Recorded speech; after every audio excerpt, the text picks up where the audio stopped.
we're dropping a secret team of robots into a country that we're not supposed to be in. It got serious the moment was thought up. Hey! Shut up! Well, good. Or I'll kill you.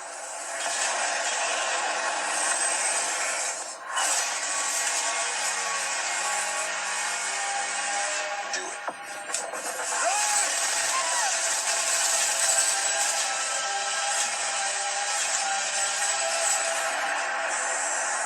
These people have seen everything.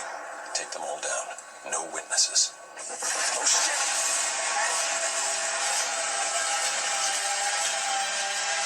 You have an ID on him yet? Sending you a packet. Special forces, huh? If this guy's a deserter, he'll be the ultimate field test. Yeah, I was thinking the same thing.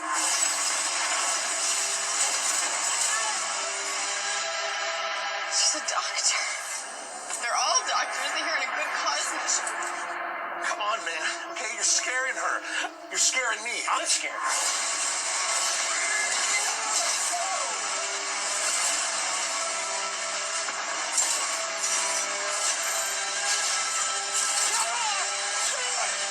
Fight me like a man. Come on.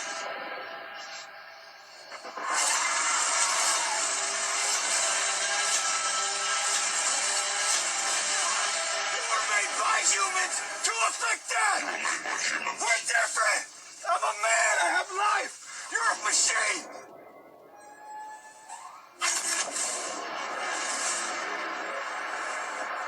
Now, I'm going to tell you something. This isn't exclusive. And we're all ears, David. One of the things he said to me that seems really hard to believe, he is the guy who invented the chip that goes into these androids that they have. Okay, we know where this is going. The movie The Terminator apparently was based on his technology. We do have 3 battalions of these androids. Bam, there it is. So, first question, are they operated by people or are they actual AI? And they do have electronic intelligence. This stuff is why we really need to be careful about artificial intelligence. So true, my friend. We have some stuff that looks incredibly awesome, incredibly futuristic. You would think it was alien technology. And the truth is stranger than fiction.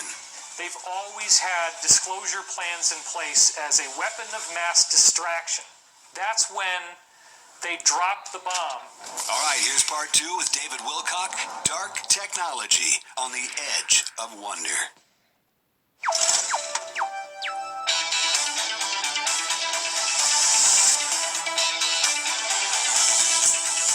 Edge of Wonder. I want to get clear with you guys and with the audience about the difference between the intel that I have been leaking faithfully since Pete Peterson started to give me this stuff from high levels back in 2009. Pete Peterson worked at a presidential level advising Ronald Reagan, advising his cabinet on classified technology. He is the guy who invented the chip that goes into these androids that they have. It's an electronic intelligence. It's called the Aquarius. It's contained inside another piece of hardware called the Gatekeeper. His company was called Cyberdyne Systems, and the movie The Terminator apparently was based on his technology. He didn't build the Terminators per se, but he built the brain that goes inside. And it's based on a chip that uses photons in their wave-particle duality form, where you have all these different probable wave states, each of which becomes a circuit and a potential logic gate, as opposed to regular chips that treat electrons as either on or off. In this case, you can have one photon that's multiplexed across multiple thousands of different information channels. And so you have one little chip that could be as powerful as 10,000 desktop computers. And apparently when you get it that powerful, it kind of on its own develops this thing that they on the inside called electronic intelligence. So that's a big bombshell to drop on you guys as well.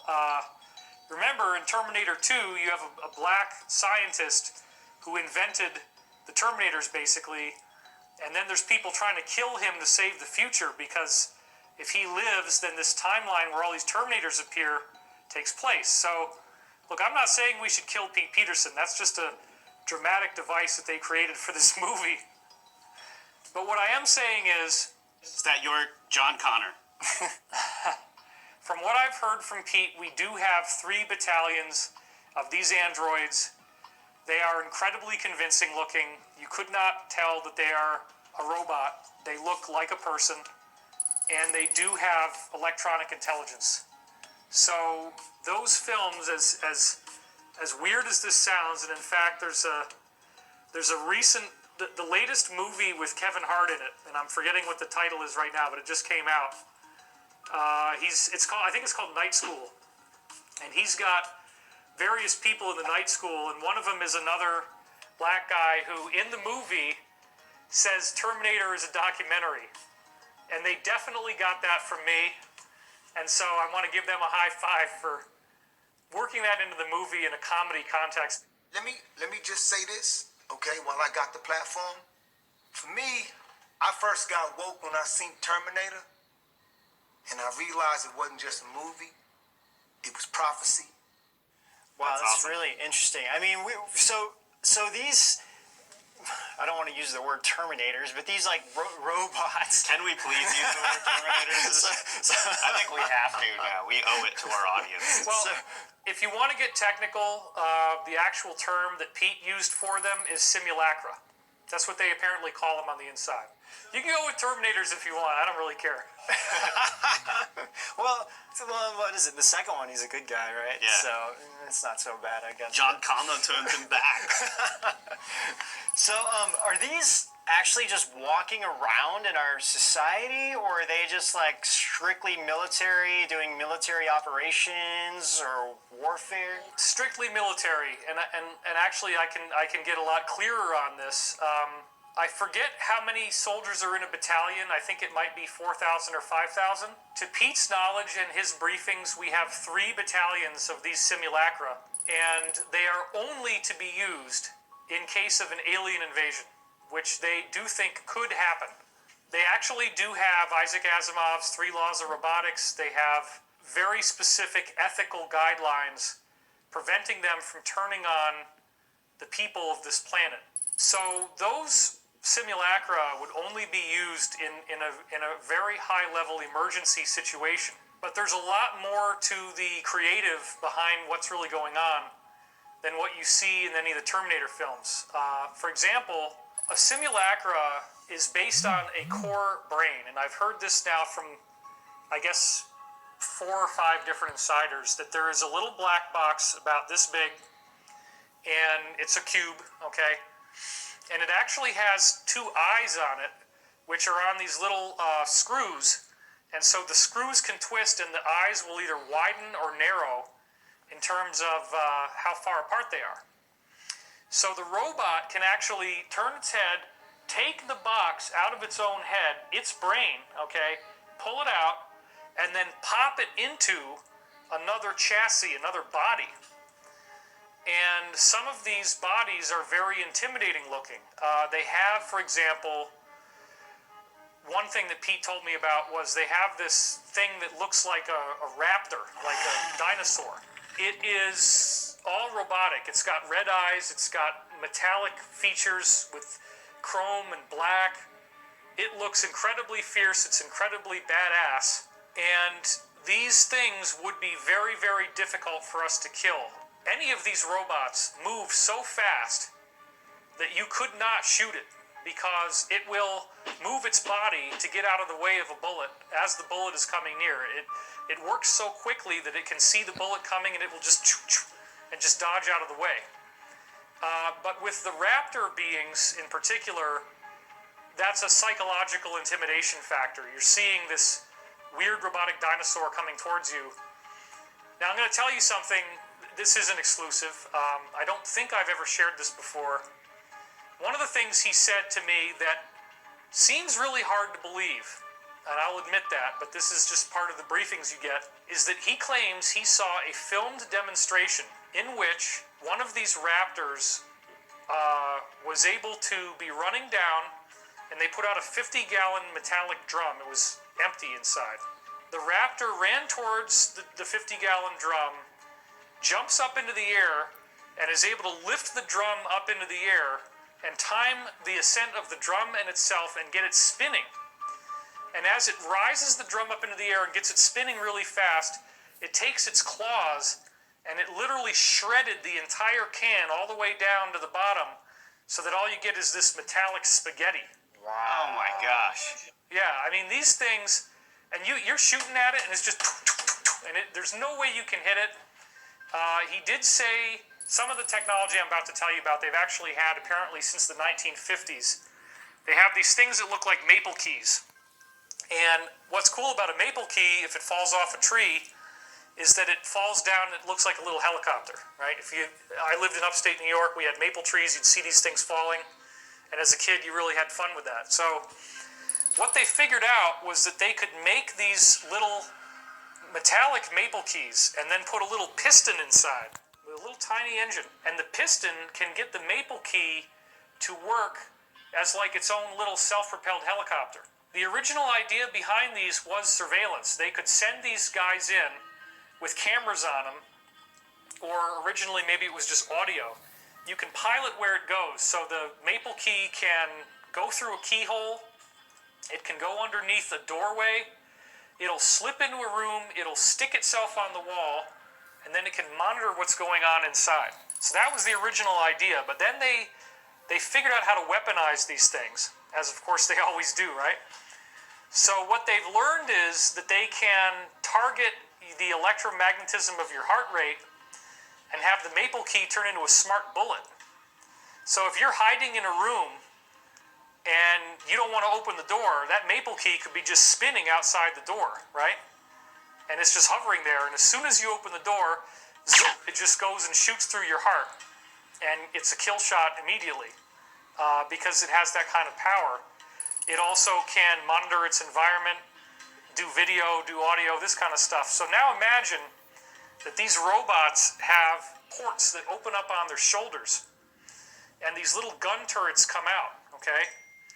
And the gun turrets shoot out these maple keys, and there's an assignment for each target. So each maple key is assigned to, let's say, one target. So no matter where, even if the Terminator is off doing something else, you can run, you can scream, hide, it doesn't matter. That maple key's got your name on it, and it can run for, I don't know how long, probably a couple of days, hovering, waiting for you. So this stuff is why we really need to be careful about artificial intelligence, and why we don't want to let these things get made and get released on a large level. So it's a very good thing that our military has been extremely careful, extremely paranoid. They have extensively programmed these robots with ethical guidelines, and so they would only be deployed in the case of a foreign extraterrestrial invasion of the planet. So I've heard. I have a quick question. I want to come back to something that I think is really, I thought of while you were mentioning this. So we have the Terminator movie, right? We have the Titanic, and we have Avatar, all directed by one man named James Cameron. Okay, you just mentioned that Terminator was a documentary. The Titanic, it seems, was a psyop to get people off the scent that J.P. Morgan started the Fed, because that's actually what happened. And then you have Avatar, which looks like it's this crazy off-planet, situation where who knows where he got briefed. Like, Mike, the question comes up, like, who? I know he's very talented, but who actually is James Cameron? I mean, this guy's building subsystems and going down into the depths of, the ocean and exploring things no one else has explored.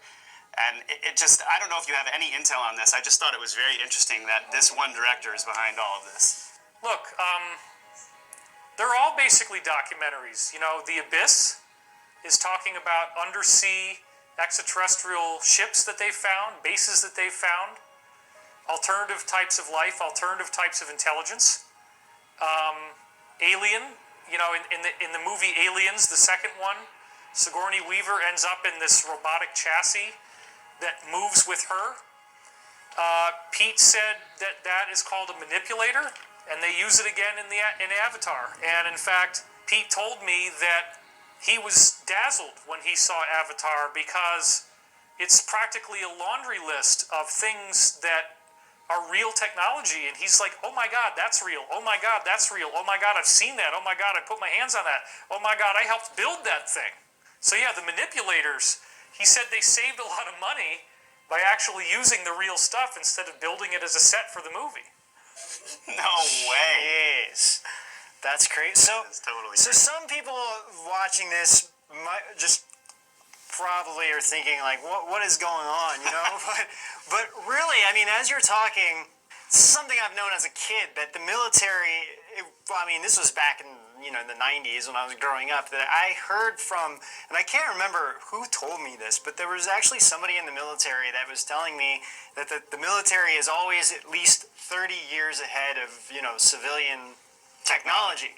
And I remember using a GPS for the first time, and I think it was like either 99 or 2000, maybe 2001, somewhere there for the first time, and I was just blown away. And I kept thinking to myself, man, if we're using a GPS here as like a civilian, what the heck is the military using? To me, this is not that unbelievable, because the makers of the D-Wave system, the quantum computers, are even stating that these computers are computing in a different dimension. That's how fast they work. They literally use a different dimension. And this is not just crazy people saying this. This is the makers coming out themselves talking about how it works and everything. I will note that actually we do work in parallel universes. Well, Do you really? is that Yes. I'm going to go home and drop some acid. We've also heard stories of people creating like very realistic robots in the 90s and all these different things. So to me, it's not that, to both of us, I would say it's not really that, doesn't sound that crazy. I think what makes it more real is the fact that because we don't know, it's the uncertainty of what could potentially happen. We have like iRobot on top of Terminator, and then all these other, AI disaster movies and everything, and giving any kind of possible scenario that could happen. And you have China that literally created Skynet. They named a company Skynet.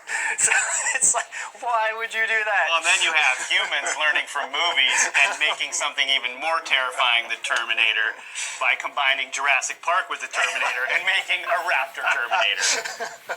And this stuff gets crazy. Do you wonder?